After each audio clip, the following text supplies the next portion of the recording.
ভরা মৌসুমেও কাঙ্ক্ষিত মাছ নেই বরগুনার পাথরঘাটা মৎস্য অবতরণ কেন্দ্রে। দফায় দফায় বৈরী আবহাওয়ার কারণে মাছ শিকার বিঘ্নিত হওয়ায় অবতরণ কেন্দ্রের এমন দশা। ৬৫ দিনের নিষেধাজ্ঞার পর গত ২ মাসে নিম্নচাপের কারণে প্রায় ১ মাস মাছ শিকার করতে পারেননি জেলেরা।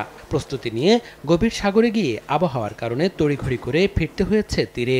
এতে একদিকে যেমন অর্থনৈতিকভাবে ক্ষতিগ্রস্ত হয়েছেন, অন্যদিকে সাগরে খোয়া গেছে লাখ লাখ টাকার জাল ও দড়ি। 10 ফলট 20 ফলট জাল লইয়ে গেছে ভাই।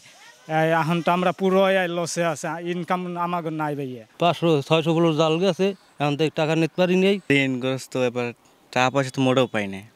এগুলোর দাম কি দেয়, এগুলোর চিন্তাই তো সবাই। লস যদি এইরকম খাইতে থাকে তো একদিন এই মৎস্য ব্যবসা, ইলিশ মাছের ব্যবসা থাকবে না।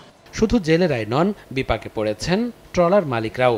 ৩ থেকে ৩.৫ লাখ টাকা খরচ করে প্রতিবার সাগরে ট্রলার পাঠালেও উঠছে না খরচের টাকায়, আর মাছের সরবরাহ কমায় বেড়েছে দাম।